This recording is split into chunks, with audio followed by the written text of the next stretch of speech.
Se ha notado bastante que lo del protocolo no lo tengo muy claro, porque estaba empeñado en hablar, como todavía no habíamos dado formalmente la bienvenida que se fueron Macaya. Bueno, pues ya han recibido la bienvenida grabada, ahora recibirán la bienvenida en persona por mi parte, y encantados y gracias por estar aquí para una sesión que creo que es bastante singular por la calidad de los ponentes y por la naturaleza del tema que hoy nos convoca. Cuando se nos planteó la posibilidad de tratar de sacar algunas enseñanzas de la pandemia, es decir, bueno, lo que los expertos coinciden, y entre el público hay varias personas de las que conozco que merecerían este calificativo, coinciden en que la pandemia no ha sido un fenómeno simplemente coyuntural que empieza y acaba y ya está, y todo vuelve a ser como antes, con el pequeño matiz anecdótico de que había quien decía que saldríamos mejores. Bueno, pues ni es como antes, ni sé si salimos mejores, pero no sé cómo se mide. Yo me veo bien, me veo que somos buena gente, pero no sé si mejores, bueno, más o menos como éramos, pero lo que está claro es que no es todo como antes y que muchas cosas han cambiado y que había fenómenos incipientes en aquel momento que posiblemente pasaban desapercibidos y que la pandemia ha puesto de manifiesto. Bueno, pensamos que puede ser interesante desde el Club de Roma, con la colaboración de la Fundación La Caixa, como es habitual, organizar este ciclo que llamamos Paisaje después de la pandemia, que tiene cierta vocación, digamos, literaria, y que estrenamos el mes pasado con Pedro Alonso, hablando de la salud mundial y la equidad en la gestión de la salud universal, y que seguimos hoy con un tema apasionante, creo, para todos nosotros, que es el nuevo orden, la formación de un nuevo orden internacional, como les decía, con un ponente de excepción y con un moderador igualmente excepcional. Y juntarlos a los dos, pues ya realmente es la satisfacción para nosotros notable. Solo algunos flashes muy rápidos. Cuando decíamos que hay enseñanzas a sacar, por lo que respecta al tema que hoy nos ocupa, por ejemplo, ustedes recordarán al desgabell, el lío que se produjo en los momentos iniciales en cuanto a los suministros de mascarillas y tal, además de que también eso sacó lo mejor y lo peor del ser humano. Hubo desde chinos en la periferia de Madrid que proporcionaban mascarillas gratis a sus convecinos porque habían tenido precaución de proveerse de ellas algunas semanas antes que la media europea, a personas que traficaban con mascarillas cargando márgenes modestamente del 2.300% sobre el precio de origen. Bueno, hubo de todo, pero en todo caso hubo déficit de aprovisionamiento, hubo rupturas de las cadenas de valor en todos los procesos externalizados y sobre todo que desde mi punto de vista me cuesta hacer afirmaciones con cierta rotundidad en presencia de los dos personajes que me acompañan en la mesa. Digo, a ver si digo alguna tontería. Bueno, yo creo que no. Yo creo que hay una cosa que no es una tontería, por lo menos no en mi caso, que teníamos una cierta creencia frívola, ingenua, en que estábamos en el mejor de los mundos, la División Internacional del Trabajo funcionaba con mucha eficiencia y que esto además se iba a mantener indefinidamente. Creímos, últimamente empezábamos a dudarlo, aquello que cuando yo era joven se decía que el capitalismo le llevaría y el mercado llevarían a los países hacia la democracia, desde el franquismo en el caso español o algo parecido a dictadura portuguesa, etcétera.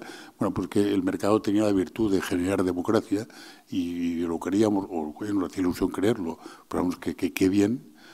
Y luego ya hemos visto que no es tan así, el ejemplo chino lo pone de manifiesto. Creímos más recientemente que el comercio internacional, los intereses cruzados entre países preservarían la paz, y esto al parecer lo creyó Alemania de manera muy ferviente, y hasta la canciller Merkel en su último mandato, y desgraciadamente se ha visto que tampoco es así.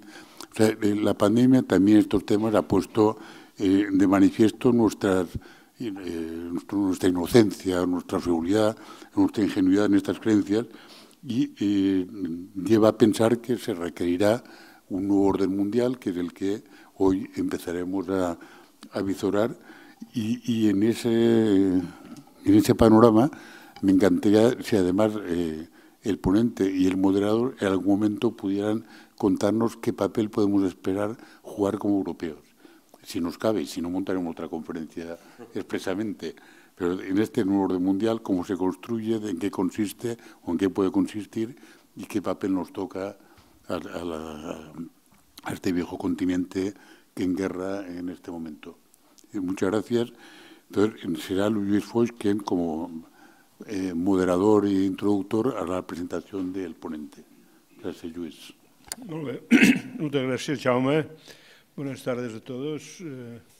Y es un honor poder presentar a Juan Antonio. Somos viejos conocidos, es más, somos viejos amigos, porque nos hemos encontrado muchas veces en los últimos 25 años, diría yo, ¿no? O más, posiblemente más. Porque llega un momento que la edad ya no sabes cómo contarla, ¿no? Pero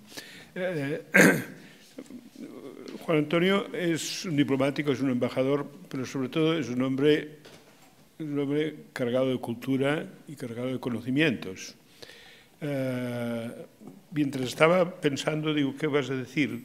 Hombre, a mí me recuerda mucho a dos personajes en la historia de la diplomacia española. Alguno de ellos ha ocupado el mismo lugar que él, que es Salvador de Madariaga, que era un hombre pues muy leído y además que escribía mucho. Juan Antonio ha escrito varios libros, incluso novelas, y el último libro, que se llama Momentum, publicado el año 2020, se lo aconsejo porque es una visión particular, profunda y singular que Juan Antonio tiene del mundo, ¿no? Y entonces, además de ser un hombre culto, que escribe, que sabe historia, es un hombre de acción, que esto es más difícil, porque hay mucha gente que trabaja, es muy grandes pensadores, pero no dejan cosas hechas, ¿no? Y Juan Antonio ha dejado muchas cosas hechas, ¿no? En estos momentos es presidente de ONUART, que supongo que nace como consecuencia de la cúpula de Ginebra, a la cual yo tuve el honor de asistir mientras se estaba produciendo, se estaba realizando, y también el día de la inauguración. Y es una cosa que quedará para la historia. Esta cúpula es un signo distintivo de Ginebra, ¿no? De la misma manera que los cuadros, las pinturas de Sert en su tiempo también lo fueron, ¿no?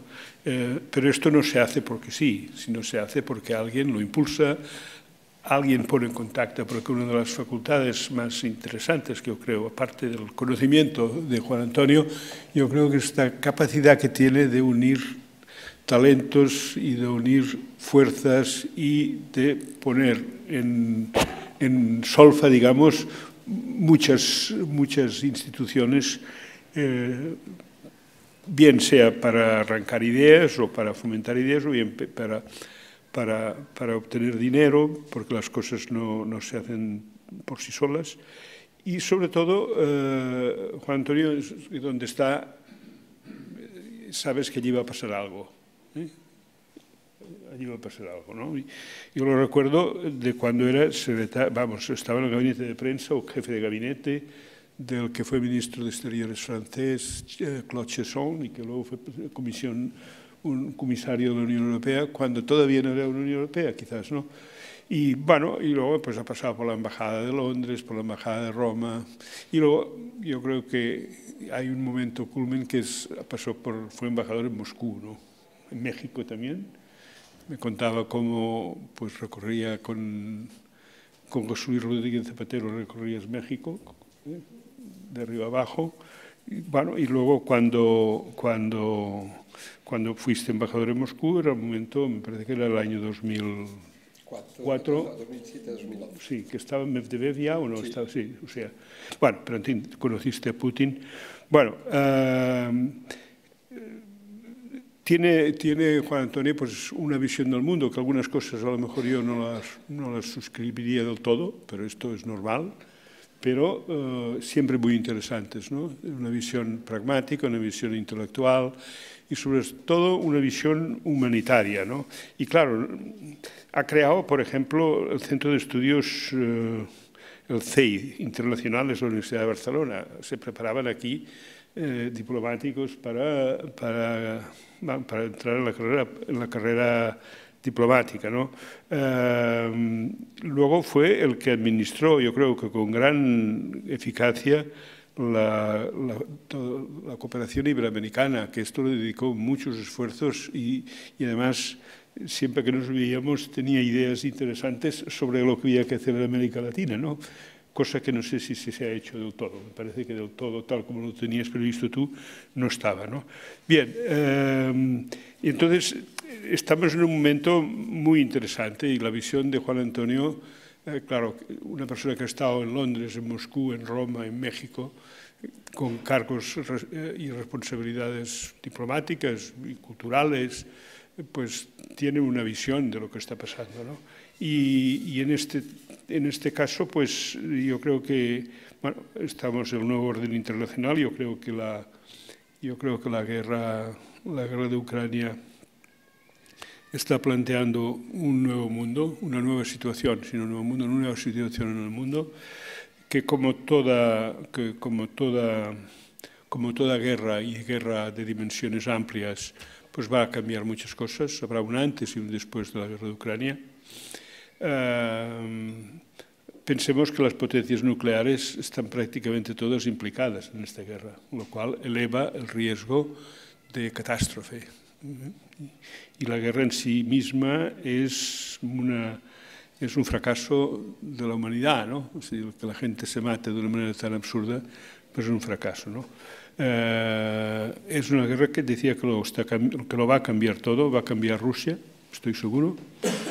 Está cambiando ya la Unión Europea, está cambiando China y está cambiando Estados Unidos, ¿no? Que diría que son los 4 actores principales, y va a cambiar Ucrania, no sé cómo, ¿eh?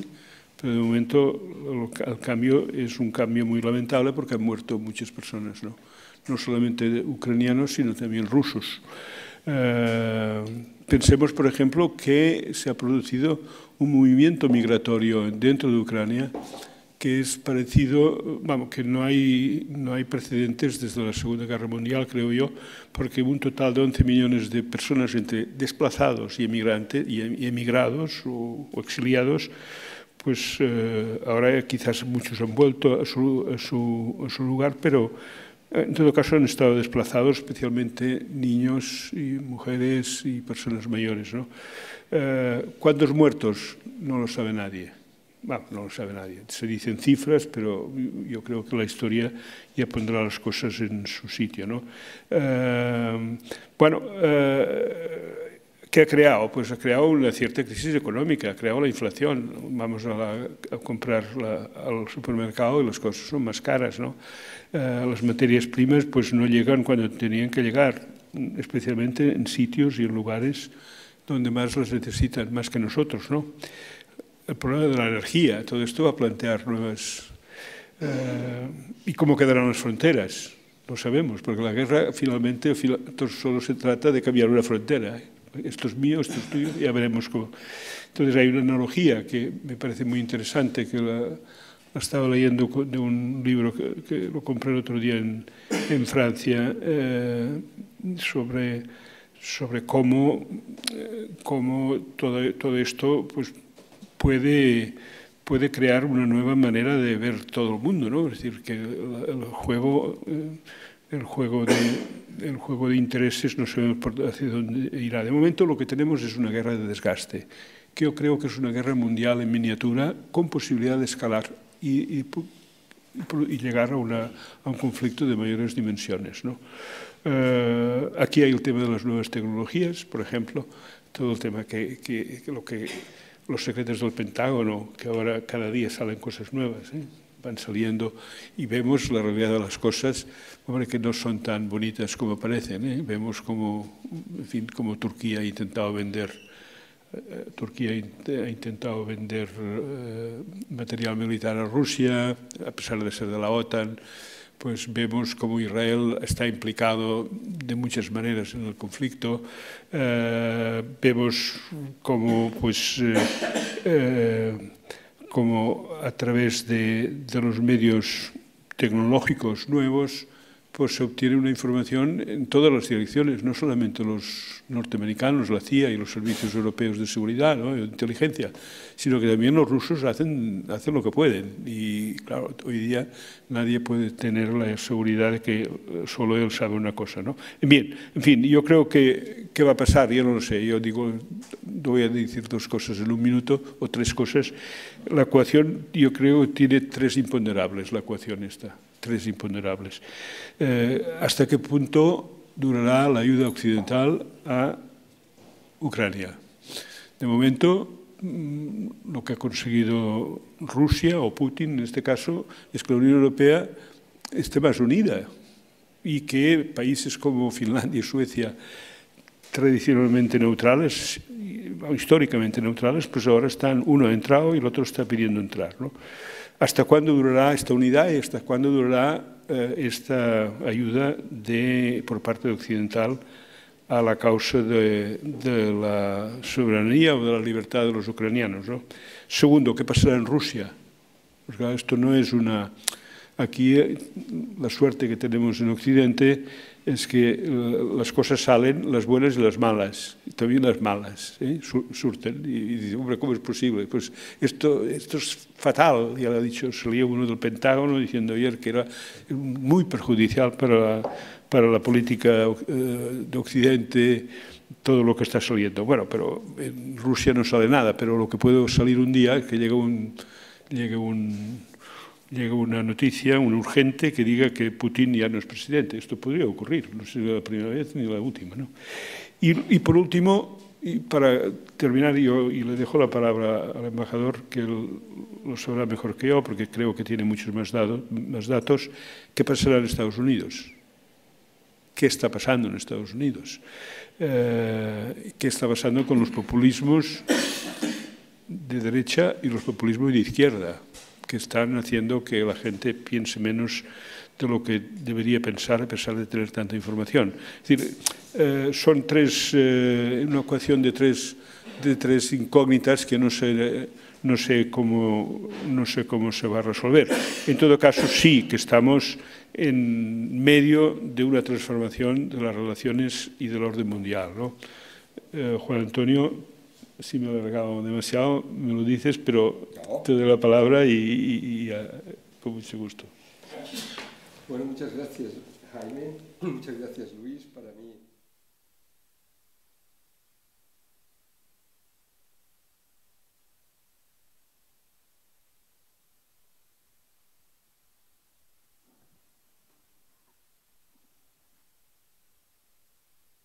¿Sí? ¿Va bien ahora? Sí.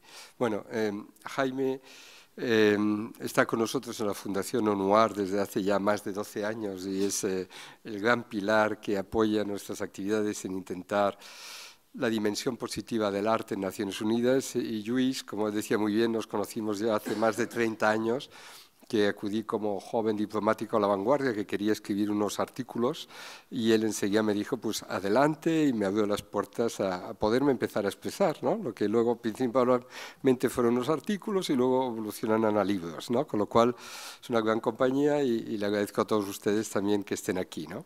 El tema yo creo que es tan complejo que yo me voy a limitar a dar una serie de pinceladas por si les... no sé, les lleva a pensar de lo que llaman los americanos ahora un pensamiento más disruptivo, ¿no? Que es como menos tradicional y con más pinceladas muy diferentes y que quizás uno puede decir, oye, pues esto quizás no lo había pensado, ¿no? Yo diría que estamos en un momento único de la humanidad, ¿no? Que es la primera vez que estamos en la capacidad de entrar en la era de la inteligencia. Nosotros a veces no somos conscientes de los cambios tan brutales en nuestra humanidad.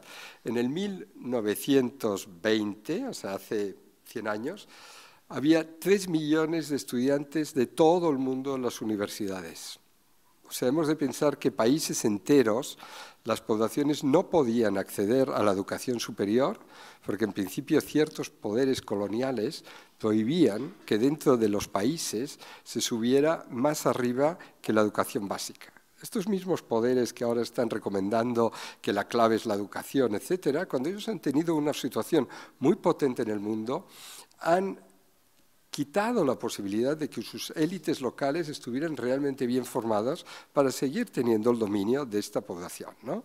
Y hablamos de países bajo controles tan grandes como todo el Congo, como toda Indonesia, etcétera, pero el hecho era que solo la población de los países más desarrollados podían ir a la universidad y de esa población solo ciertas clases, con lo cual la población mundial en la universidad eran 3 millones.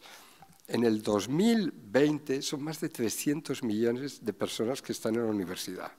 Hemos de pensar que en España, en el año 46, después de la guerra, había casi el 40% de la población analfabeta y que hoy tenemos más de la mitad de la población que puede ir a la universidad, o sea, la edad universitaria, digamos, entre 17 y 25 años, más de la mitad. Ya no es que no sean analfabetos, sino que están en la universidad. Los cambios son brutales. Entonces estamos en un mundo absolutamente impresionante para la humanidad, primero porque damos por hechas algunas cosas que no podían ser así, y es que, por ejemplo, todo el planeta no tenemos gran dificultad para existir. Nosotros nos parece la mar de lógico que podamos navegar por el mar, que podamos volar. Pues podía no ser así, podía ser en los mares, podía haber un tipo de alga, de insecto, de animal que haría que, que viésemos el mar pero no lo pudiéramos utilizar. O el aire podía ser lo mismo, o el territorio terrestre podía haber zonas que ni pudiéramos estar. No, nuestro único problema, es nuestra capacidad de organizarnos. Este es el único problema que tenemos.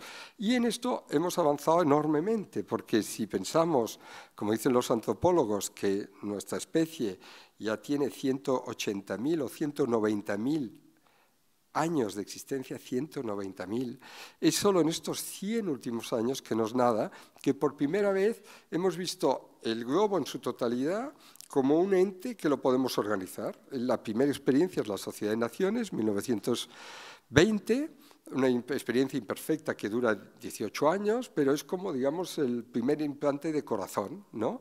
El doctor Barnard, que yo me acuerdo que era muy joven y lo veíamos, y duró 3 días.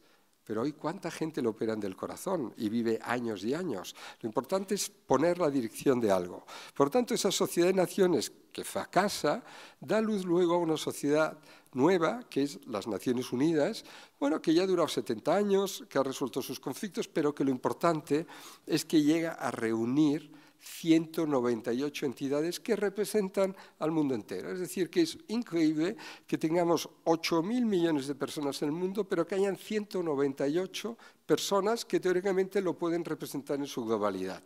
La clave es ya el siguiente paso, ¿no? Cómo estos 198, en vez de defender unos intereses de grupos, de intereses locales, llegan a ser los arquitectos del siguiente espacio, que es el mundo global, lo que nosotros llamamos la One Humanity. Uno puede decir, bueno, que esto es un desideratum, es imposible, pero en verdad no, por lo siguiente. Si uno se va solo 200 años para atrás, uno veía que en Italia habían diferentes ejércitos, ¿no? Es decir, que Nápoles tenía su ejército, que Florencia tenía su ejército, que los venecianos tenían su ejército. Si nos vamos 600 años para atrás en España, veíamos pues, que la Corona de Aragón tenía su ejército, Navarra tenía su ejército, Granada, que todavía existía, tenía su ejército.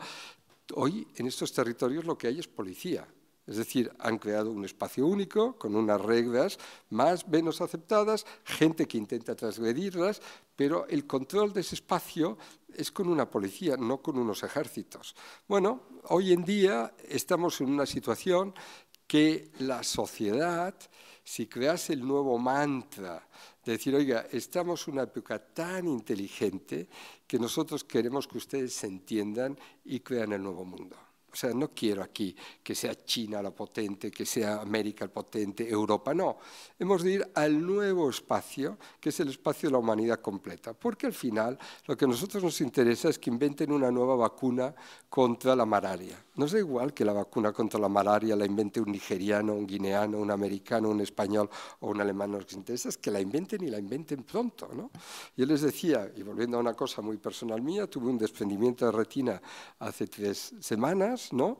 Y cuando me la operaron, bueno, pues aparentemente la operación fue bien, pero hace 50 años hubiera sido imposible. ¿Y qué son 50 años en la historia esta de humanidad de 180.000 años? Hemos llegado a un punto muy interesante en la humanidad y la única cosa que tenemos que hacer es saber cómo nos organizamos. Yo no creo en la capacidad de organizarnos por grupos.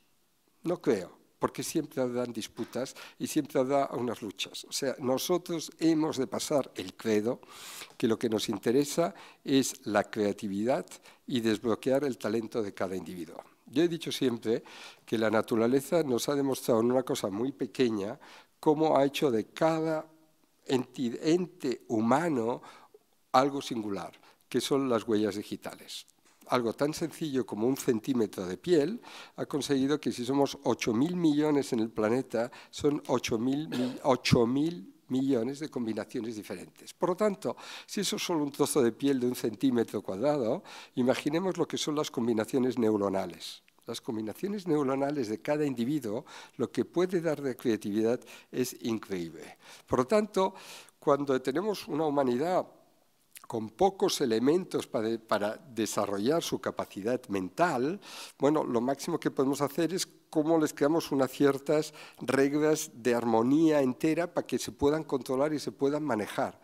Luego llegamos a alfabetizar las poblaciones. Ahora con el COVID, que se refería a Jaime, una de las cosas interesantes que yo creo que sí que ha creado es que la gente al estar encerrado ha navegado un montón por Internet, ¿no? Y el uno puede decir, bueno, es que ha perdido mucho tiempo, tal, sí, pero al final cada uno ha empezado a estar interesado en lo que realmente le interesaba y los intereses son muy diferentes de uno y otro. Y eso puede dar lugar a unas profesiones totalmente diferentes que ni imaginábamos. Evidentemente, eso conlleva a un cambio profundísimo en el sistema de educación.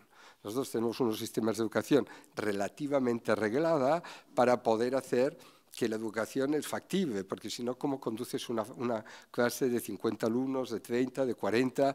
Las tienes que tener un poco en conducta pasiva y escuchando lo que dice una persona.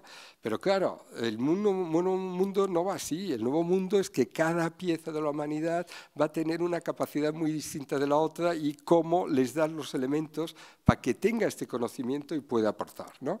Por lo tanto, el punto de gravedad, la clave es ¿cuál es el punto de gravedad de nuestro mundo? Mientras el punto de gravedad sean las naciones, estamos perdidos. Hoy será un conflicto Rusia-Estados Unidos, luego será un conflicto Estados Unidos-China, luego quizás será un conflicto el bloque asiático con el bloque africano. No, tenemos que ir a un mundo en el siguiente paso, que es igual que los espacios nacionales han dejado de tener sus ejércitos y tienen hoy nuestras policías, y el primer caso es Estados Unidos, donde no hay un ejército en Florida, no hay un ejército en California, un ejército en Nueva York, hay una policía común del espacio con unas reglas, y esto puede ser. Yo digo que en esto, francamente, y luego iré al punto esencial que quiero pasar, pero Estados Unidos, a mi modo de ver, tiene una responsabilidad inicial porque tiene una capacidad única, a mi entender. Y es que en sí es como el mundo entero en un espacio. Es decir, me explicaré. Estados Unidos llegan los colonos anglosajones y crean en el 1787 la Constitución de Estados Unidos. Y cuando crean esta Constitución, es un pequeño territorio en la costa atlántica con 3 millones de personas y se dotan de una constitución que luego se ha reformado, digamos, por la vía del hecho, ¿no? Con las sentencias del Tribunal Supremo, pero que nunca se ha cambiado la Constitución, por tanto sus principios fundamentales siguen. Es una Constitución aprobada en el 1787, estamos en el 2023, no se ha cambiado nunca, pero esta Constitución ha podido engullir que una población que era solo 3 millones sea ahora 330, que lo que era un territorio pequeño, que eran las 13 colonias en el Atlántico, haya llegado hasta el oeste, siendo el 4º país o 5º más grande en extensión del mundo. Lo que era una pequeña sociedad agrícola haya pasado a ser una sociedad industrial o una sociedad de servicios, haya asumido el cambio tecnológico.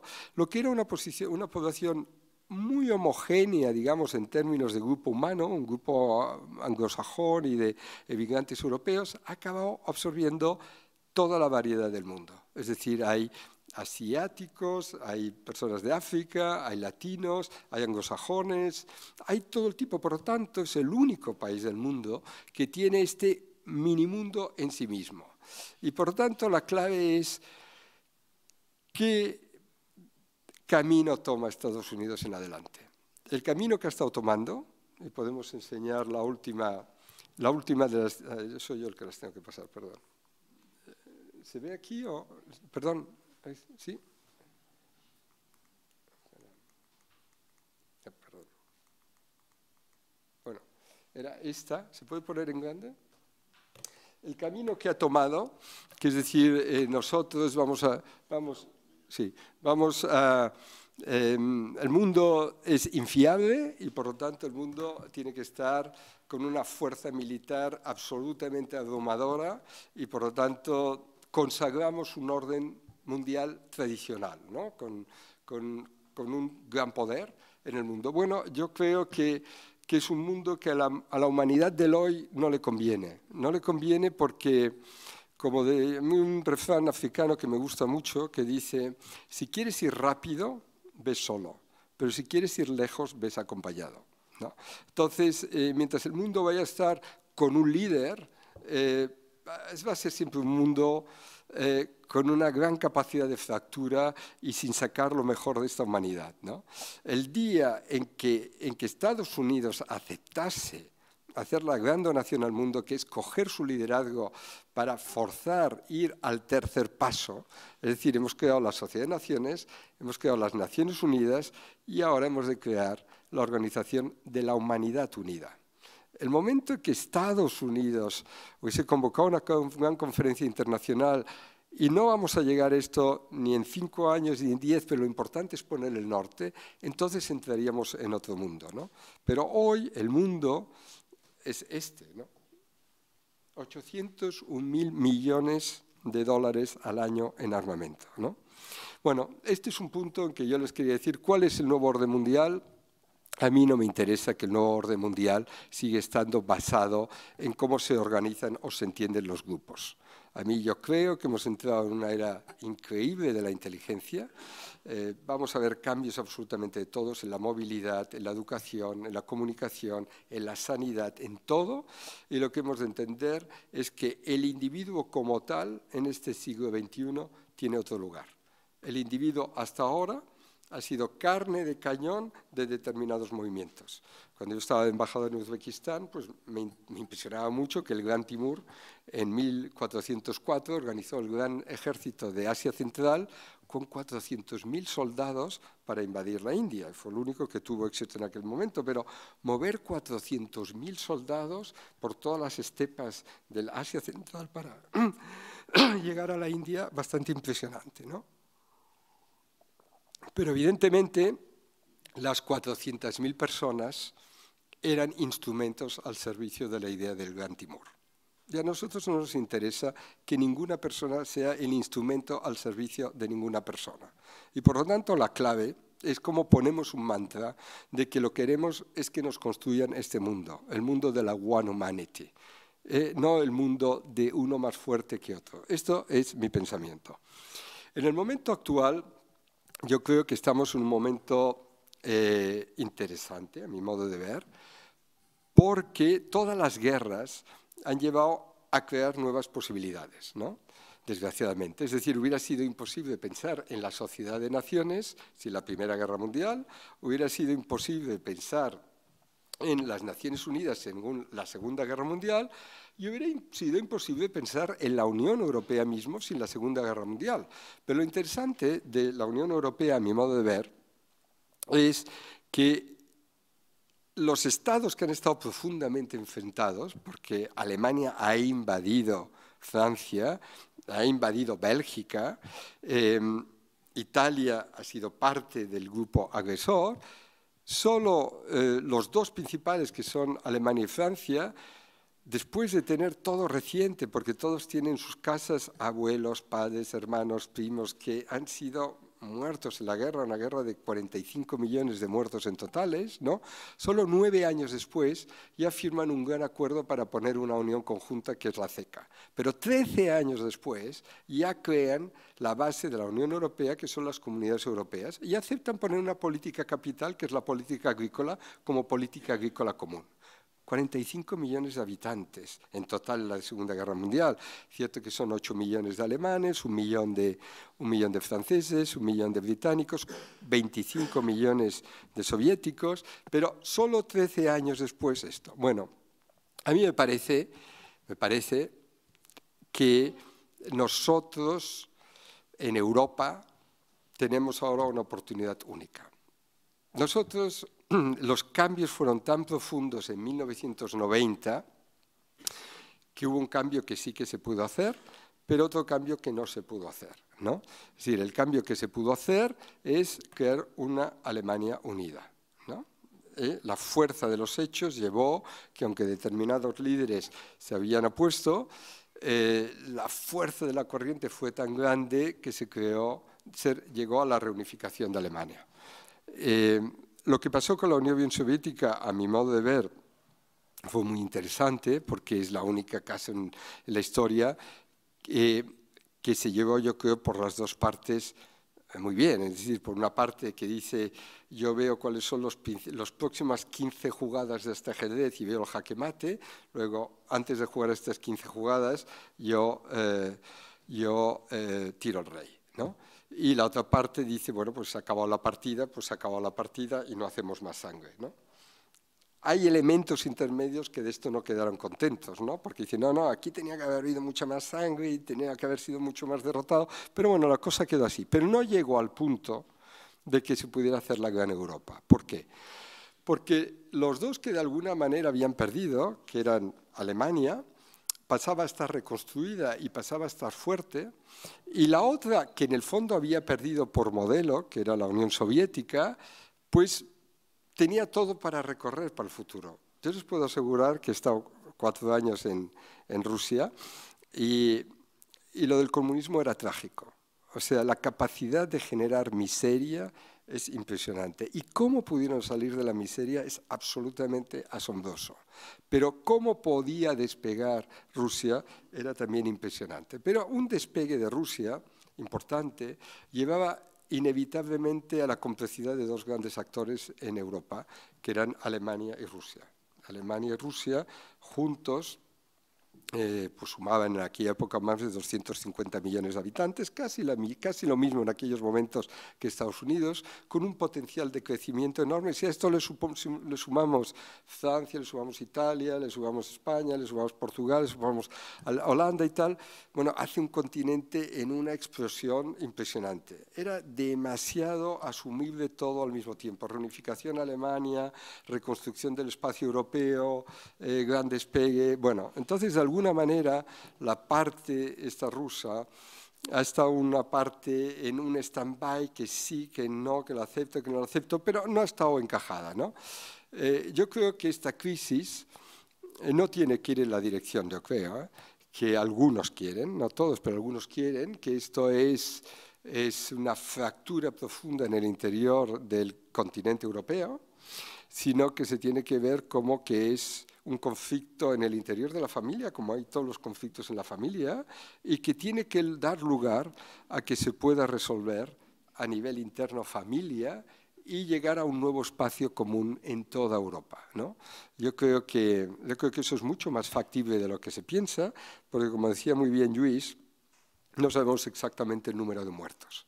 Pero bueno, el número de muertos, creo yo, no será más de 200.000, 250.000, que es una cifra muy respetable, pero no tiene nada que ver con los 25 millones de muertos de la Segunda Guerra Mundial por parte rusa, o el millón de franceses, el millón de británicos, los 3 millones de polacos, etc. O sea, estamos en un momento que hemos de utilizar a esto como que es un conflicto muy grave, pero que Europa no podemos cambiar el territorio. Y Rusia estará siempre allá, es en parte de la cultura europea profundamente. No podemos entender la música clásica sin Tchaikovsky, sin bueno, todos estos grandes intérpretes que tenemos ahora, Sokolov, Gergiev, etcétera, la literatura igualmente es parte, y sobre todo hay una cosa que yo digo siempre, y no quiero que se malinterprete, pero yo creo que nosotros debemos mucho a Rusia por dos cosas. Primero, porque lo peor, a mi modo de ver, que ha pasado en este mundo ha sido Hitler. Lo peor. La gente cuando dice Hitler dice, no, pero también Stalin. No, la gente no se da cuenta que Hitler ha sido un hombre que ha creado hornos crematorios para no tener que gastar espacio en el enterramiento de humanos, ¿no? Y que es una persona, digamos, que en 6 años creó de una Alemania desarmada al ejército más potente del mundo. Por tanto, era una devastación. Y sin los 25 millones de muertos de la parte soviética, era muy difícil que Hitler se hubiera derrumbado en Europa. Quizás esto hubiera acabado con una serie de bombas atómicas sobre Europa, como acabó sobre Japón, que hubiera traumatizado profundamente a Europa. Por tanto, no podemos olvidar que los soviéticos pusieron 25 millones de muertos, hicieron que el ejército alemán se desfondara con 6 millones de muertos en el frente y todas las principales unidades, y que nosotros estamos, evidentemente, esta guerra acabó en una confrontación, luego comunismo, capitalista, etcétera, que nosotros, por suerte, estamos en este bando mucho más libre y que hemos podido comprobar de que esto es gracias a los americanos y la resistencia británica. Y bueno, esto es una parte importante, pero si el ejército alemán no se hubiera desfondado en el frente soviético, hubiera sido muy difícil que la historia hubiera evolucionado de esta manera. Eso por una.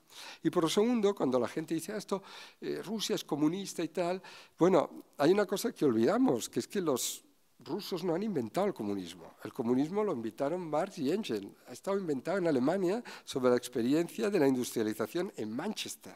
Y que ellos han sido los que lo han aplicado primero. Y que al aplicarlo se ha demostrado que en la realidad el sistema no funciona, porque justamente la humanidad va en la otra dirección. En esto que os decía, que yo creo que cada individuo es una pieza única de la humanidad, por lo tanto la descentralización ha de ser innata. La gente no puede estar pensando en manejar el país en una cabeza o en un grupo de gente, imposible. Por tanto, el fracaso del comunismo en la Unión Soviética ha hecho que en Europa al final no cuajase este experimento y nos hemos liberado, yo creo, de un trauma bastante importante, ¿no? Por tanto, amalgamado en todo esto, la cuestión es la siguiente, ¿no?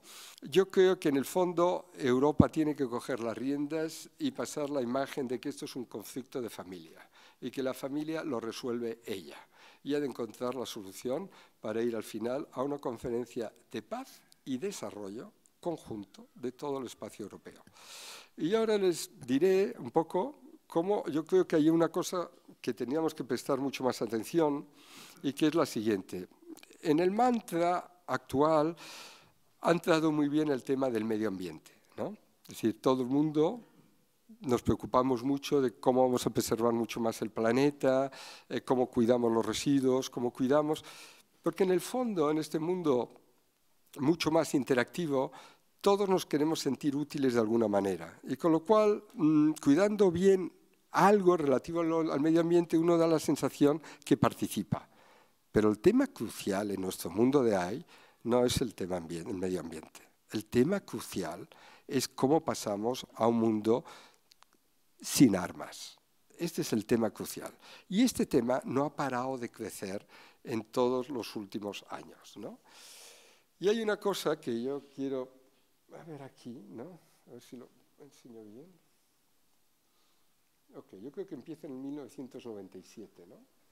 Nosotros vemos cuál es el gasto militar en 1997 en el mundo. Esto salieron por unas estadísticas de China, pero no tiene nada que ver contra los pobres chinos, ¿eh?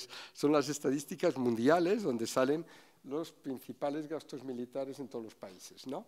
Claro, si nosotros vemos que el gran poder militar en el mundo es Estados Unidos, pero si sumamos lo que son los otros países de la OTAN, Reino Unido, Francia, Japón, Alemania, Italia, bueno, vemos que el gasto es absolutamente colosal, ¿no? Y cuando vemos aquí en 1997 el gasto de Rusia es mínimo, son 25.000 millones de dólares comparado a los 466.000 de Estados Unidos. Pero bueno, si seguimos evolucionando, el 2001, vemos que apenas hay gasto de otros, excepto el que empieza en China, ¿no? Un poco ¿por qué? ¿No? Según dicen algunos expertos, me tocó presidir unos años la conferencia de desarme en Ginebra. En el año 2000, China le propuso a Estados Unidos de que el mundo exterior estuviera totalmente desarmado. El espacio exterior sería un espacio en que no hubiera ningún tipo de carrera armamentística, ¿no? Y de alguna manera los representantes americanos dijeron que ellos no iban a iniciar ninguna carrera armamentística en el espacio, pero que ellos no iban a firmar nada, ¿no? Con lo cual, de alguna manera, a partir de este año 2000, no sé si tengo aquí la estadística, 2001, a partir de este momento, China, que no representaba ningún gasto militar importante, porque vemos que son 50.000 millones frente a los 484.000 de Estados Unidos, dijo, bueno, pues de cara al futuro tenemos que pensar. También va ligado al gran cambio de renta per cápita en China, pero todo esto ha ido aumentando de manera considerable, que en el 2009 son 126, 184, pero yo lo que quiero decirles es lo siguiente. Cuando uno ve esta estadística y se pregunta qué ha pasado en la Segunda Guerra Mundial, hay una cosa muy importante a considerar. Y es que Hitler llega al poder en 1933 y Alemania está desarmada. En 1938, ha pasado solo 5 años, ya invade el territorio de los Sudetes. Y en 1939 declara la guerra mundial porque cree que su ejército ya es superior al ejército de las dos potencias vencedoras, que eran Alemania que eran Francia e Inglaterra. Es decir, que en 6 años ha pasado de no tener ejército a tener un ejército más potente. Cuando uno ve estas estadísticas, ¿qué ve? Pues ve que Putin, de alguna manera, ha estado en el poder desde el año 2000. Han pasado 23 años. Ha estado en el poder 23 años. Cuando la gente dice, este hombre es que tenía un proyecto de invasión, crear el nuevo imperio soviético, etc. Bueno, yo creo que, desgraciadamente para esta visión, las estadísticas lo anulan por completo. ¿Por qué? Porque ¿qué vemos? ¿Cuál es el gasto en el 21? Es decir, las vísperas de empezar la guerra en Ucrania. Un gasto militar absolutamente mínimo. Menos del 7% del gasto americano, pero equivalente al 2% del gasto militar de toda la OTAN, ¿no? Por lo tanto, es un tema a considerar, qué ha pasado en esta guerra, pero a mí me interesa cuál puede ser el futuro. Y yo creo que el futuro tiene que estar por pensar que este es un problema muy grave del continente europeo, que a mi modo de ver hay 3 grandes perdedores, uno terriblemente, que es Ucrania, porque son los muertos y es la destrucción, otro muy importante que es Rusia, porque se queda sin un potencial de aliados importantes, sin crecimiento, etc., unas dificultades muy grandes, y el otro es Europa, porque nosotros no podemos olvidar 2 cosas, ¿no?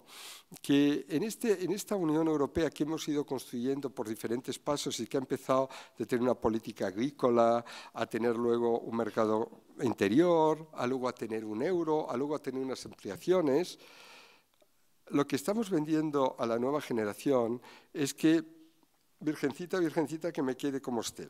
Mientras que en verdad si construimos esta Europa amplia, hay un nuevo mercado de 150 millones, que yo no lo consideraría como mercado, sino como espacio común de este gran continente, donde está todo por hacer y donde las dos partes tienen todo lo que el otro necesita. Por lo tanto, yo creo que como todo, hay errores de unos, hay errores de otros, pero ahora es un buen momento, muy momento, yo creo, para negociar. Muy buen momento, y es lo que tú me decías, hasta qué punto habrá la ayuda a Ucrania. Yo creo que no desfallecerá esa ayuda a Ucrania, pero en cambio sí que puede haber llegado el momento de decir, oye, ahora que ni digamos la invasión ha sido un paseo militar para Putin, sino más bien todo lo contrario, pero al mismo tiempo esto se enquista, estos son muertos, estos son dificultades, lo hemos de utilizar para llegar a una nueva entente, ¿no? ¿Y qué pasará en Rusia? yo creo que la capacidad de resistencia de los rusos para las dificultades es enorme. Es enorme. Yo lo que he visto allí siempre es quizás es por el tiempo, por las condiciones, es enorme, ¿no? Y luego, en fin, son muchos los temas a tratar, pero yo creo que es mucho más sabio ver cómo el continente no aparece como un espacio fragmentado y en conflicto, sino cómo lo jugamos como que esto es un conflicto de familia donde muchas veces dos hermanos están profundamente peleados, pero profundamente, pero si se encuentra quien entienda las sensibilidades de uno o el otro, las expectativas, cuando se vuelve a hacer la entente entre los dos hermanos, luego siguen siendo hermanos. Bueno, no sé si les he aburrido mucho o si hay algunas cosas que les pueden interesar.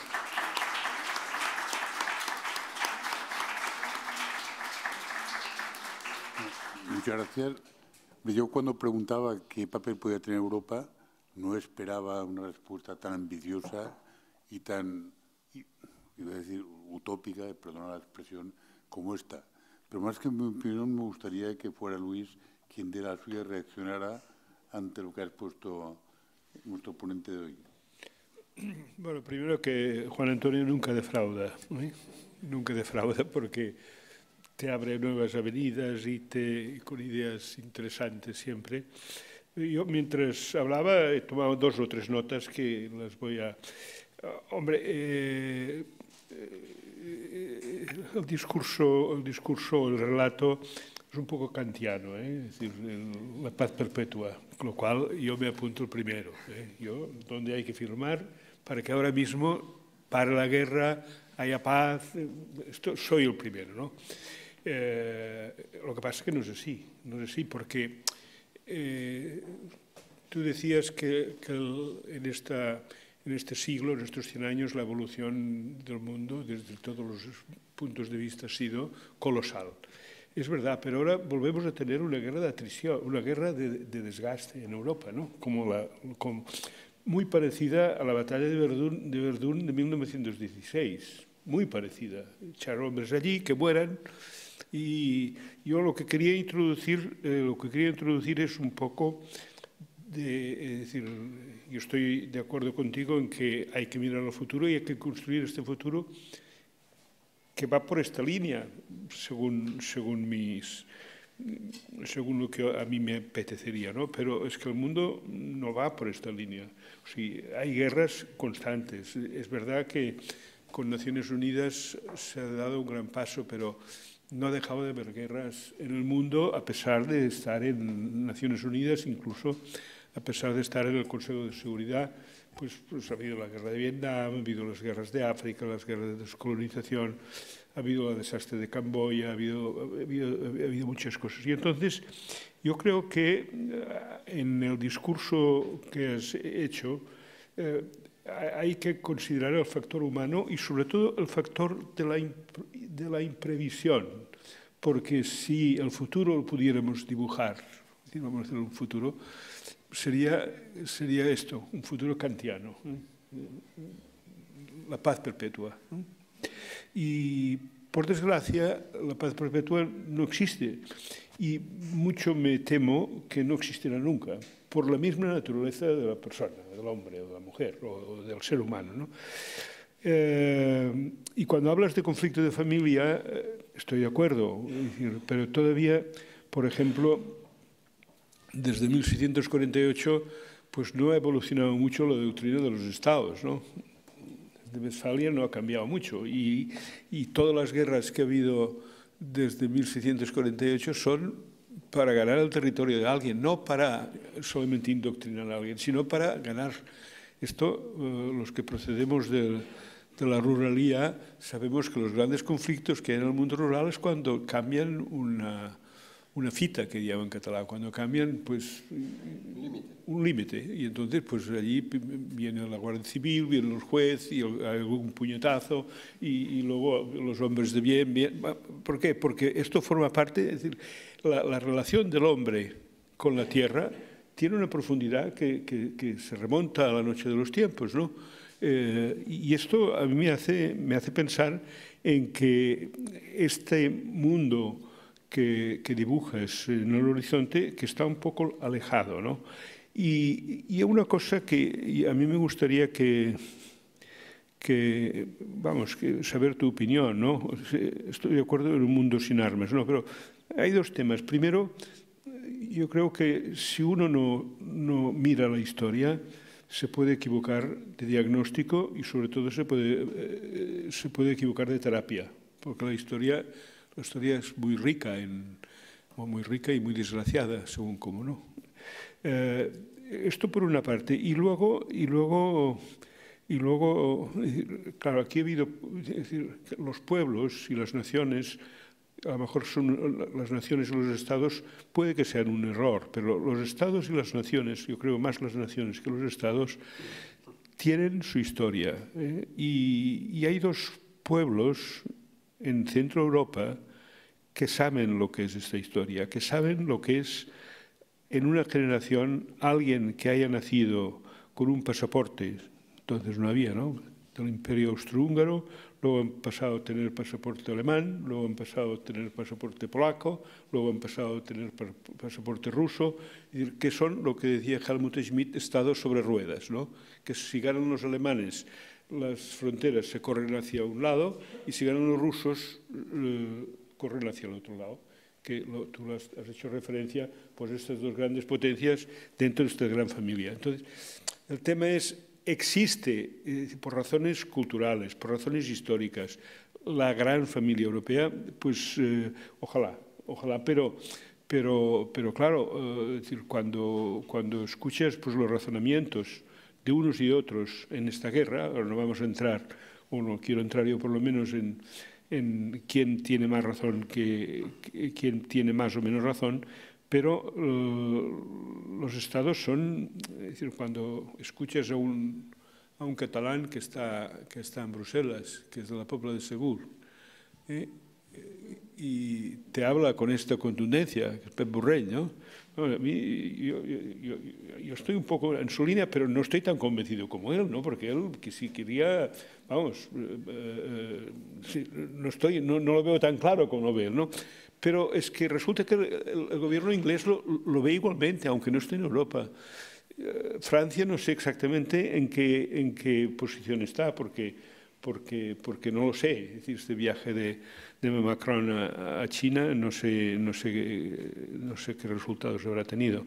Alemania, pues, está dudando, como siempre, ¿no? Pero sí que ha habido, por ejemplo, una independencia, o por lo menos la dependencia energética que había hace un año, ahora no es la misma. ¿Y esto es bueno o es malo? Yo creo que es bueno no depender. Es decir, la pregunta, Juan Antonio, ¿dónde termina Europa? Es decir, De Gaulle diría de Lisboa hasta los Urales. Realmente, si tú te vas a Irkutsk, que tú habrás estado alguna vez, aquellos de Europa, bueno, allí estaban los decembristas, los decambristas, estaban unos cuantos europeístas, pero aquello no es Europa. Que hay que hacer digamos, una tarea pedagógica y política, sobre todo, muy a medio, por no decir a muy largo plazo, porque la historia pesa. Y estos 25 millones de muertos, claro que pesan, claro que pesan. Bueno, como siempre, abres capítulos a debate muy interesantes, ¿no? Yo en muchos estoy de acuerdo contigo, pero quizás por otras razones, ¿no? O sea, estoy de acuerdo contigo en que los problemas no acabarán para la humanidad. Es decir, cuando tú dices, bueno, ese mundo, yo no planteo un mundo que vaya a ser el mundo feliz, no. Yo digo que hay una nueva etapa en el mundo al que podemos aspirar a pasar, que es de haber empezado a estar organizado en grupos dispersos, hemos pasado a estar organizado en tribus, luego hemos pasado a estar organizado en pueblecitos, luego en regiones, en condados, en naciones y en estados federales y en organismos internacionales. Por tanto, yo no contesto el rol de la utilidad del Estado, o sea, no estoy en contra de los Estados, ni estoy en contra de que haya grupos organizados en países. Lo que digo es que estos son las correas de transmisión para poder llegar al nuevo estadio, que es un mundo de la humanidad, ¿no? Ahora que cuando lleguemos a este mundo, donde la expresión de creatividad será enorme, pues evidentemente saldremos con gran potencia al espacio exterior y vete a saber qué nuevos conflictos va a haber allí. O sea que la historia de la humanidad es una historia trágica casi por definición, ¿no? Pero cuando le decían a Steve Hawkins cuál cree que es el destino de la humanidad, él decía, bueno, yo creo que nos ha tocado ser las abejas polinizadoras de conocimiento en el universo, ¿no? Y él veía a esta raza humana, bueno, pues como llevando conocimiento a unas partes de esta galaxia, etc. Por tanto, coincido contigo que la tranquilidad y tal casi no va a existir. A mí una persona, un rector, una vez le decían que por qué se ponían tantos nuevos proyectos y cambiaba tantas cosas y empujaba tantas cosas, y dijo, porque hay solo un lugar en el mundo donde se está en paz total, pero espero llegar muy tarde, ¿no? Entonces, de alguna manera, esos siempre serán problemas. Pero creo que podemos llegar a esto porque va a ser un estado superior, Ahora, creo que la parte principal la tiene la propia humanidad.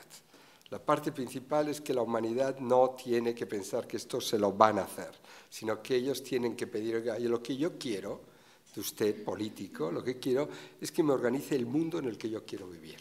No me organice un proyecto, no, quiero un mundo donde yo quiero vivir, y a mí lo que me interesa es vivir en paz, poder desarrollar al máximo las capacidades y tener mi vida y experimentar. Y hay una cosa que la propia humanidad, yo creo, no hemos asumido suficientemente, ¿no? Y es que tenemos un tiempo vital muy corto.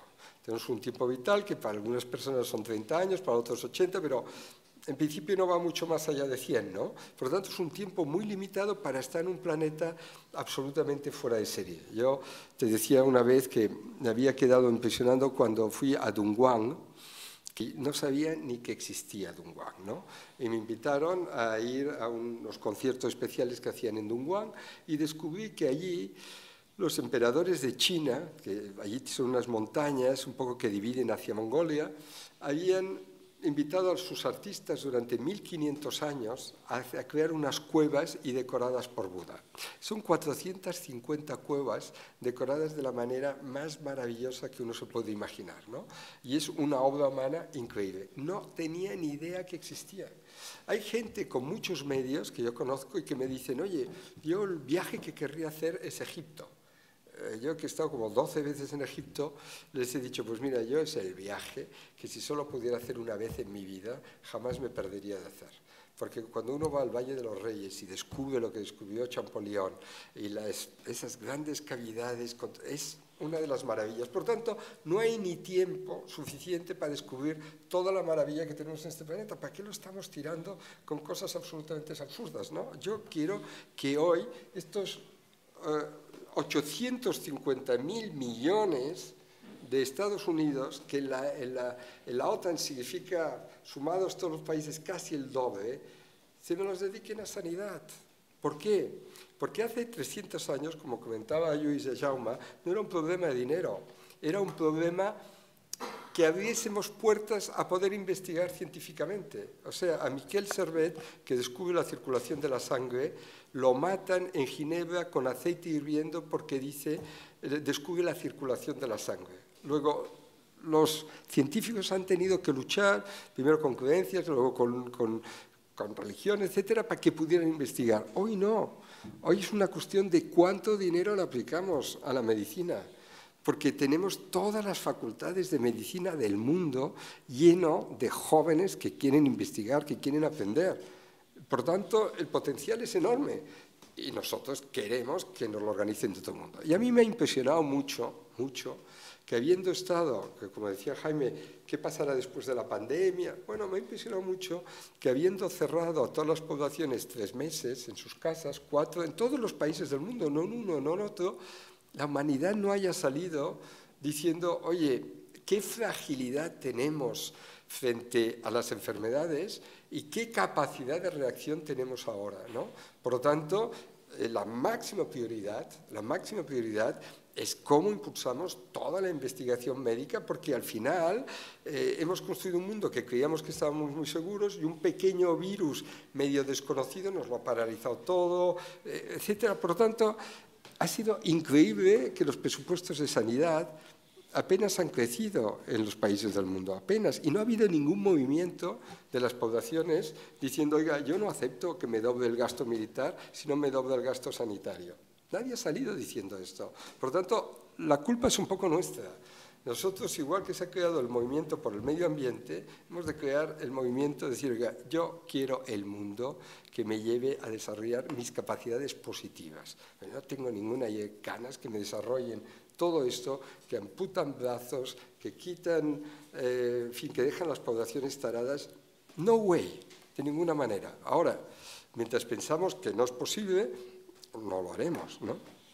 Esto es una cosa. Luego, la otra, de la dependencia energética, bueno, a ver, yo aquí lo veo un poco diferente, la verdad, porque cada uno en la vida vende lo que puede vender y lo que puede hacer, ¿no? Entonces, cuando hubo el cambio en la Unión Soviética, 1990, la Rusia que salía con Yeltsin y que luego fue continuada con Putin, con Medvedev y con Putin, es una Rusia que no ha parado de comprar productos a Occidente. Es decir, hay un momento determinado que Mercedes vendía el 40% de parte de su producción de gama media y gama alta al mercado ruso. ¿Por qué?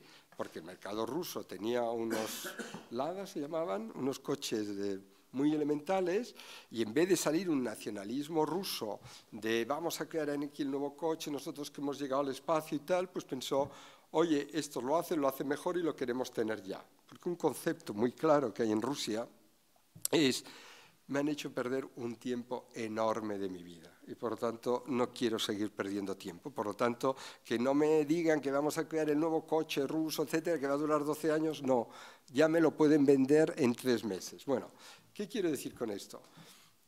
Cuando yo estaba embajador en Rusia, me vino a ver Pablo Isla, el que era el CEO de Inditex, y me dijo, oye, nosotros tenemos 6 tiendas en Rusia. Y la gente me dice que aquí no podemos ir a mucho más porque toda esta gente está con oligarcas y lo único que le gusta es Gucci, Chanel y tal. Y yo le digo, no lo creo, Pablo, yo creo que aquí hay mucha más clase media de lo que parece, ¿no? Y yo creo que puede haber buen mercado para ti, ¿no? Bueno, él fue un hombre que apostó mucho y cuando yo me fui, 4 años más tarde, Zara tenía 192 tiendas en Rusia. Es decir, que en 4 años habían pasado de 6 a 192. Ahora que le han obligado a irse de Rusia, tenía 505 tiendas, ¿no? Quiere decir que es un continente, que es un país, oye, bastante involucrado en ese anclaje con Europa, ¿no? Nosotros, España como tal, logró vender el talgo en el periodo de Medvedev para hacer la unión entre Berlín y Moscú. Y talgo vendió 12 convoys para poder hacer, porque no tenía que plantar la frontera polaca, sino que el cambio de vías era automático y tal. Por lo tanto, no ha habido un gran nacionalismo ruso, sino que ha habido una voluntad de ir rápido a este ensamblaje con Europa. Bueno, que ellos tengan gas y que ellos tengan petróleo, que tengan minerales, pues es lo más normal, que lo vendan. Y no veo cuál es el mal negocio para nosotros. No veo por qué nosotros vamos a tener que comprar la energía 6 veces más cara, estar dependiendo de otras gentes y perder un mercado. O sea, la verdad, este juego no lo entiendo mucho y creo que le tenemos que dar una vuelta a largo plazo en este campo, ¿no? Y en cambio, lo que sí que me preocupa es que todo esto, si continúa en el tiempo, va a generar un efecto que nadie quería generar, en el fondo, que es la emergencia de un cierto nacionalismo ruso, ¿no? Porque es imposible mantener este conflicto que se alargue mucho más sin crear un sentimiento de nuevo patriótico ruso que no existía hace para nada, hace, digamos, 2 años, ¿no? Y que todavía, por los contactos que yo tengo, lo que me llaman, lo que me dicen, todavía ellos no están muy para entrar en esto, ¿no? Por lo tanto, nosotros hemos de tener cuidado, yo creo, en que no nazca un nacionalismo ruso, no porque vaya a ser, a mi modo de ver, peligroso militarmente, sino porque ¿para qué vamos a crear una nueva situación de distancia cuando todo el mundo quería crear una nueva dinámica, ¿no? En fin, hay ciertas cosas que no puedo explicar, pero yo creo que la solución no está en el ardor guerrero. No, absolutamente de acuerdo. Yo te diré, por ejemplo, que cuando estoy de buen humor o cuando estoy triste, acudo a Shostakovich. Tú eres muy sofisticado. Pongo la quinta de Shostakovich y entonces esto me cura de todo, hasta de las heridas físicas, ¿no? Y bueno, y pues que he leído los rusos y quién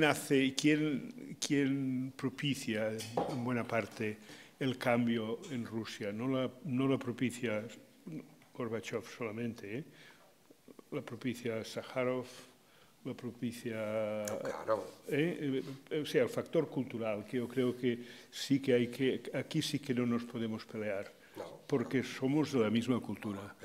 Shostakovich, Tchaikovsky, bueno, la literatura rusa del siglo XIX-XX es la mejor del mundo, si no de las mejores del mundo. Tolstoy, Chekhov, Dostoyevsky.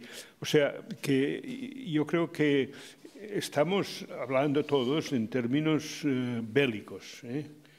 Aquí ha salido pues las cifras que se gastan en armamento, pero claro, si no se entiende, si no se tiene en cuenta lo que ya dijo pues el presidente Eisenhower en 1961, ¿no? Cuidado con el complejo militar industrial, que esto ha durado desde 1961 hasta hoy, a estas cifras esgarrifosas, que te ponen la piel de gallina y que por ahí no vamos a ninguna parte. Y ojalá todo esto se pudiera utilizar en sanidad y en educación también, por supuesto, ¿no? Pero la pregunta, Juan Antonio, decir, ¿cómo podemos establecer estos lazos de gran familia? En estos momentos, por los discursos que yo veo que salen de Moscú y que salen del este, vamos, de Moscú, lo veo difícil ahora en estos momentos. Porque ha creado también en Europa, un sentimiento, no diré que antirruso, pero sí anti-Putin muy fuerte. Porque la gente ve las imágenes, la gente ve los muertos. Y quien ha disparado primero y quien ha destruido más casas no es la OTAN, hasta ahora. Es un ejército que tiene un Estado Mayor que depende de Vladimir Putin, ¿no? Que esto mismo que me asusta, es decir, hasta qué punto se puede llegar a un acuerdo con un sistema o con un régimen, en este caso, que, si me lo permites, da poco valor a la vida.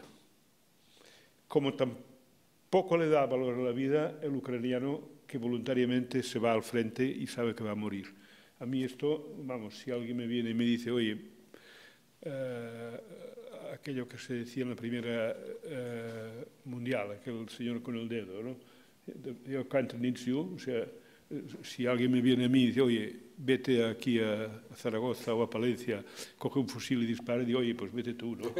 Porque tengo... Pero quiero decir que la cultura tiene que ser un elemento importantísimo. Y la cultura es tan amplia, no solamente en literatura y en música, sino en muchos otros aspectos, ¿no? Porque sí que somos una gran familia, pero una familia que ha tenido unas fracturas muy fuertes. Y esto, a mí me parece que no puedes tú decir, bueno, esto no ha ocurrido, porque en las familias, en catalán decimos, aquests no es fan, o aquests no s'han fet mai, aquests no van trencar. Y no hace falta preguntar, porque a lo mejor viene una cosa de las guerras carlistas, ¿no? Es decir, cuidado con esto, ¿no? Es decir, ¿por qué la historia siempre prevalece? Pues porque explica cosas, las rebaña, salen nuevos datos, y esto en el imaginario colectivo, en nuestro país, en el imaginario colectivo, la guerra civil no ha desaparecido, por desgracia. Bueno, no sé. Pero te diré una cosa, porque Vamos a ver, lo siguiente. O sea, hay zonas en el mundo geográficamente que son sísmicas y otras zonas que no son sísmicas. Es decir, si estás en el DF de México, es bastante probable que te coja un terremoto, sí, ¿no? Y si estás en Japón, es bastante posible que te coja un terremoto. Si estás en Mont Blanc o si estás en Múnich, normalmente no te coge un terremoto, ¿no? Pues políticamente en el mundo yo creo que ocurre un poco lo mismo, ¿no? Suiza es un país que apenas ha entrado en guerras y que ha tenido 2 guerras mundiales súper cercanas y tal, y otros países donde siempre es trágico. Entonces, yo creo que la historia rusa es profundamente trágica. Tú piensas que son 25 millones de muertos por Hitler, pero 23 millones de muertos por Stalin. Por lo tanto, con Hitler murieron los más fuertes, y con Stalin murieron los más inteligentes, ¿no? Porque las purgas eran los intelectuales. Es un pueblo que de los 320 o 300 millones que tenía el espacio soviético, 50 millones desaparecieron en ese periodo entre 1930 y 1955, ¿no? Claro, en eso tú dices que no, el valor de la vida no es el mismo. Es que la capacidad de tragedia ha sido terrible. Yo lo que más o menos me quejo es que el esfuerzo que habían hecho ellos para salir de todo esto había sido colosal y no estábamos tan lejos de llegar a un nuevo gran espacio europeo.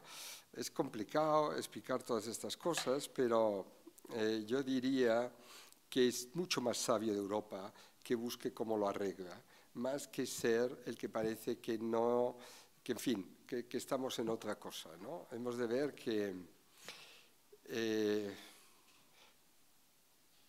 de alguna manera, tú que has estado en Inglaterra mucho tiempo, sabes que lo peor, digamos, para los ingleses es un continente muy fuerte, porque cada vez que hay un continente muy fuerte, pues es una fuente de problemas para ellos. Por tanto, el hecho que al final Europa esté en una situación con una fractura interna muy grande, no es algo que para nada ellos hayan provocado, pero que al final no va mal, ¿no?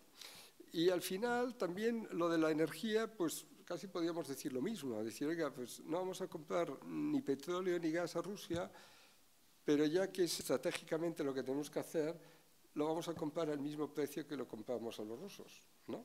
Y te van a decir, no way. Market is market, ¿no? Entonces, este montaje al final, decir, oiga, nosotros, este es nuestro territorio, esto tenemos que ver cómo creamos un nuevo espacio, o sea, yo creo que necesitamos que Europa sea capaz de ser Europa. Bueno. Como nos quedan unos minutos, podemos abrir un turno de preguntas. Yo quería añadir una reflexión, no es una pregunta, pero en el momento de su Juan Antonio Marc ha dicho muy claramente que hay 3 perdedores del conflicto de Ucrania, la misma Ucrania en primer lugar, Rusia y Europa, clarísimo. Y estaba implícito que hay ganadores. El primer ganador es Estados Unidos y el complejo militar industrial al que se ha referido Luis están eufóricos, nunca habían ganado tanto dinero en los últimos 20 años.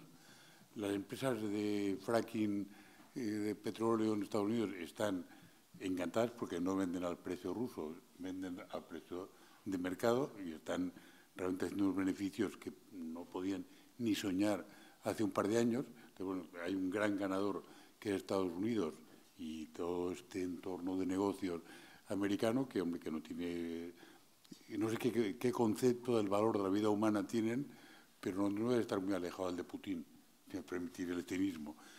Y luego hay otro ganador implícito, más pasivo, que es China, que sin comerlo ni beberlo, entre comillas, incluso jugando un papel que puede parecer civilizado y moderador, pues está beneficiando de eliminar un rival hipotético que tuvo tiempo atrás, como fue Rusia, que se va a convertir, si no arreglamos la fractura de nuestra familia europea peleada, se va a convertir en una especie de vasallo de China a largo plazo, previsiblemente. Bueno, perdónenme esta digresión, pero es que el contraste entre ganadores y perdedores es tan dramático que debería llevarnos realmente, no sé si a tomar iniciativas, hombre, como mínimo poner una vela a Santa Rita, que algo servirá, que esto se arregle y que seamos capaces de arreglarlo entre europeos, sería realmente un sueño.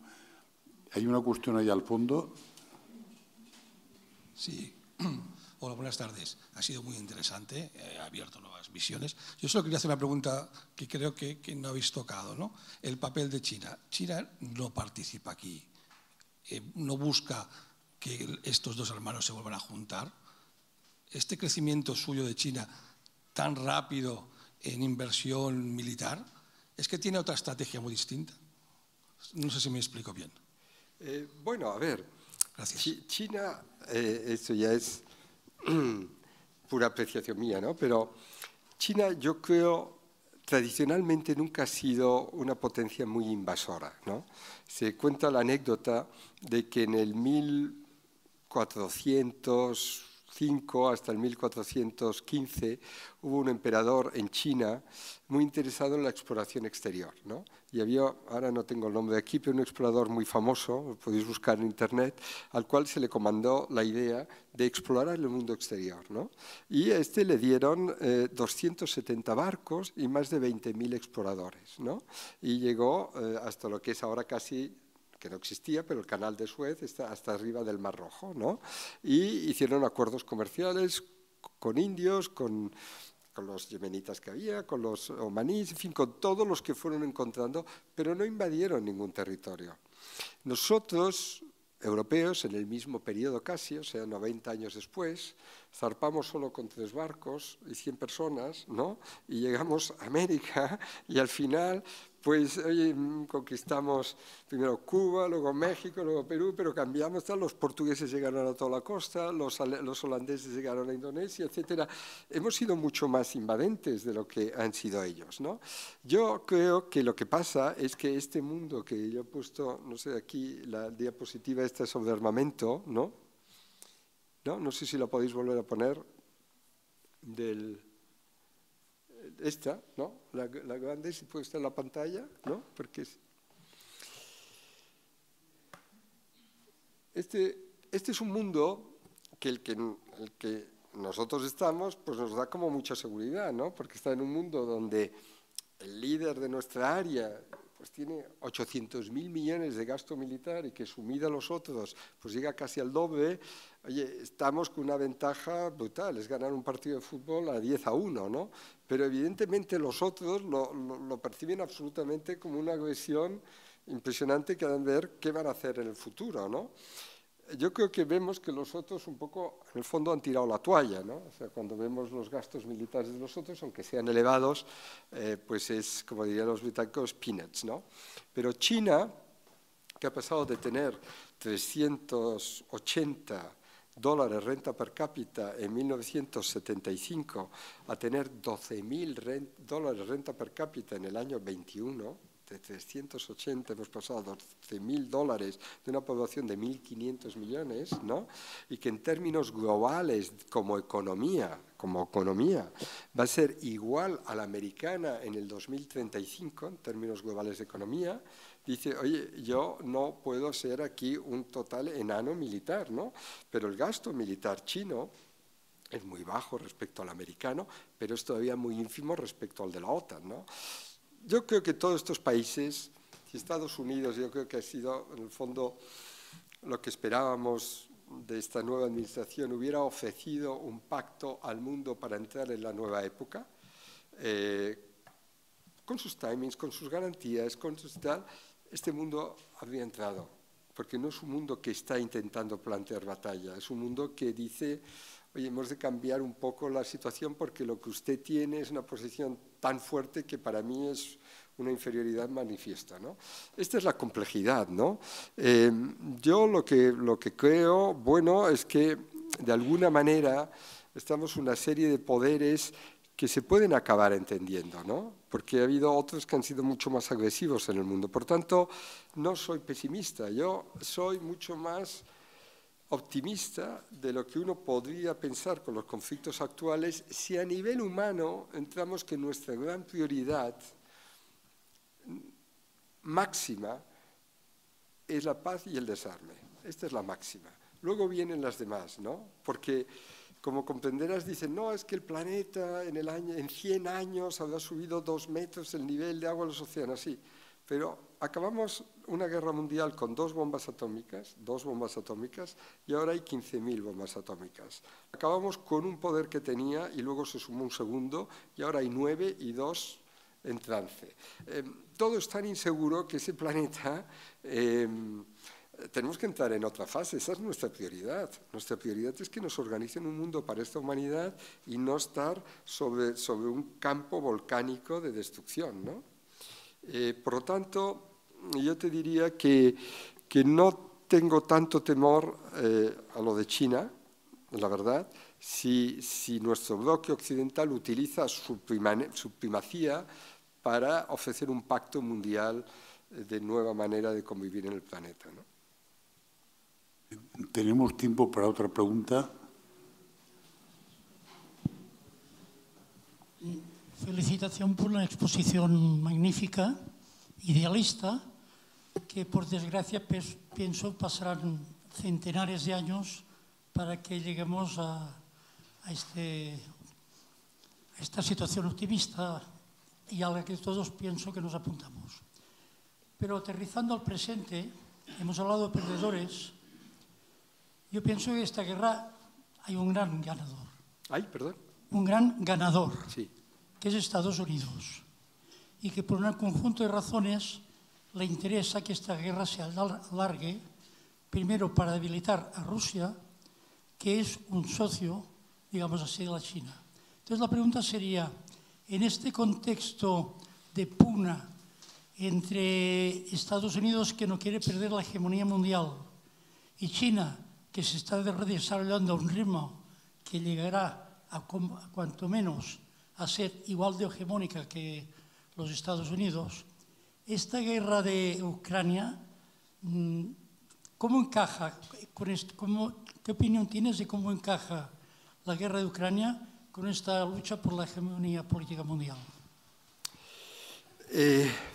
Bueno, yo lo que voy a decir que sea más bien off the record, ¿no? Porque todo es puro análisis, tampoco tengo yo ninguna verdad absoluta, ¿no? Pero yo creo que en el 1991, o 90, bueno, final 90, 91, cuando cae la Unión Soviética, ¿no?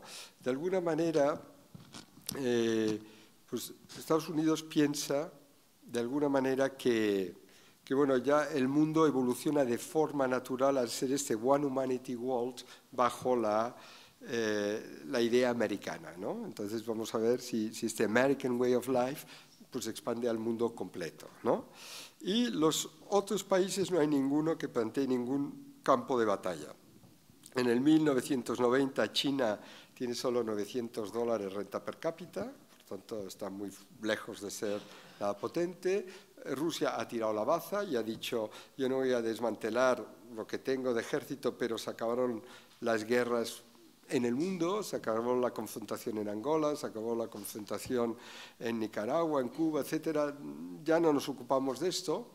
Y de alguna manera ese mundo, América, lo utiliza un poco ya no para crear esa gran cultura de paz, sino como para, yo casi puedo intervenir un poco como quiero aquí y allí, ¿no?